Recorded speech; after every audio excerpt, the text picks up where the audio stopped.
We'll bypass the opening statement from the coach and just go ahead and start your questions for the Iowa players. Joe Wieskamp and Isaiah Moss, Luka Garza, all with us. And again, please direct your question directly to one of the three players. If you'd like to hear from all three, go ahead and give us a name to start with the first. When we're finished with the players, we'll hear from Coach McCaffery. Go ahead. Bill Rabinowitz from the Columbus Dispatch. We'll start with Isaiah, but I want to hear from the other two players also. What got into you at halftime? What sparked that comeback in the second half? That just shows our resiliency. Like the game against Cincinnati, kind of, we just don't give up. We know that if we continue to fight, you know, we give ourselves a chance to win. At halftime, obviously it wasn't the start that we'd hoped for, but we had a decision to make. We could either fold and just kind of hand it to them, or we could fight back. I think that we showed that in the second half, and we were able to take it to overtime.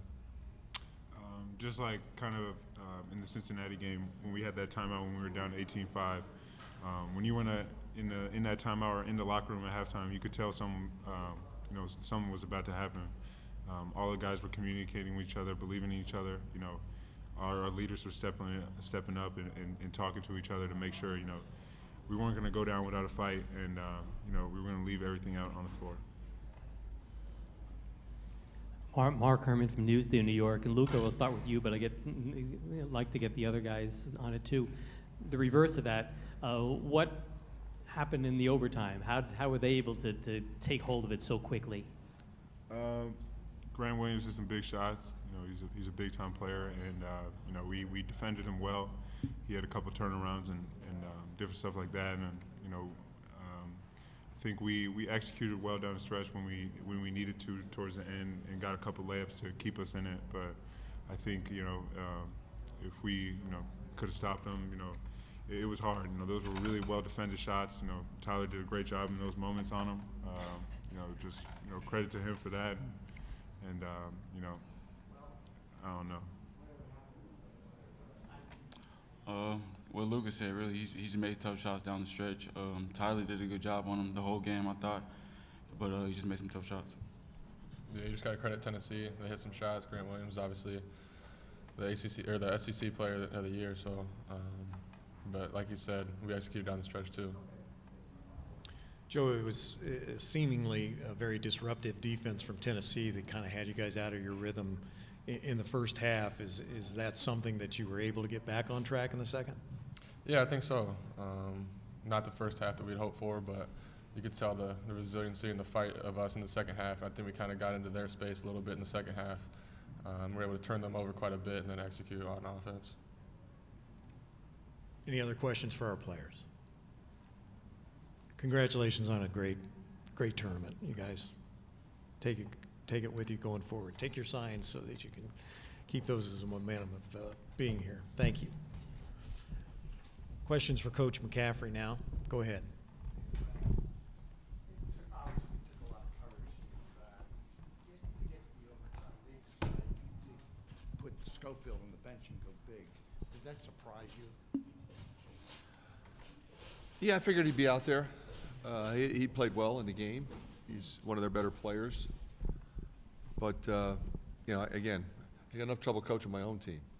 So, whatever Rick decides to do, I have great respect for him, respect for that team. They were number one for a very long time this year for a reason. It's not often that you get down 25, come back and tie it. So, very pleased with the effort and concentration and execution of our guys to a man. There's a lot of talk from your players about what happened at halftime. Was it more technical changes, emotional? Where did you try to strike? I think the critical thing in a situation like that, a lot of things that we thought we were going to be able to do, we weren't able to do in the first half. And give credit to our opponent. They were up in our space. They picked us up full court. We were literally sideways, going east-west. Didn't get great looks at it. We're now 44-19. It just didn't look good. I challenged Tyler Cook to be who he is, and I'm really proud of him. Not in a negative way. That's not how I am. He's a special young man with great character, and I knew he was better than that. Same with Luka. So you talk about a few things from a technical perspective. You know, you stay positive. You challenge a few guys to be better than they were, and you're trying at that point to build confidence, because we didn't play like a confident group in the first half. I think that was obvious. All right, so what do we have to do as coaches to get them to play to their capabilities? That's all you can ask from them. You can't ask more than that. So it starts with effort, and I think it really started with, we got some stops early. We got some run-outs. We got a few buckets. Cook got going. Then Garza got going. Then Moss got going. Then Bohannon got going. And we just fed off of that energy. And the impressive thing for me, and what I'm most proud of as a coach, is how we stayed connected and we stayed together. Because anything short of that, and you're not going to be able to come back like we did. Obviously, you're disappointed you wanted to win this game, but to come back from 25 against a team of that caliber, does it make it more palatable to know that you exited the way that, hey, we left it all out there with everything we could do? Absolutely. You know, it's the only thing that we can ever really ask of our guys. We put a game plan together. We know it's not going to be perfection. It never is. But what you hope to get is a perfect effort, and that's what we got. And I think anytime that happens, you just want to hug your guys and tell them how much you love them, because you appreciate how hard it was to do what they did. Mark? The quick thumbnail sketch, if you had to describe what makes Tennessee maybe the best team in the country, what would you say? They got a lot of weapons. You know, they play both ends. You know, they play defense. They share the ball. They have go-to guys. They shoot it well enough, so you can't really just say, okay, we're just going to back it up. They shoot the ball well. They have low post options, and they have tremendous speed and quickness. I think it's a confident veteran group,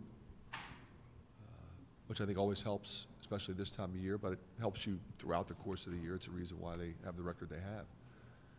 So, you know, they're going to be a tough out. As you were today, congratulations on a terrific showing. Thank you Appreciate so it, much. Coach. Thank you.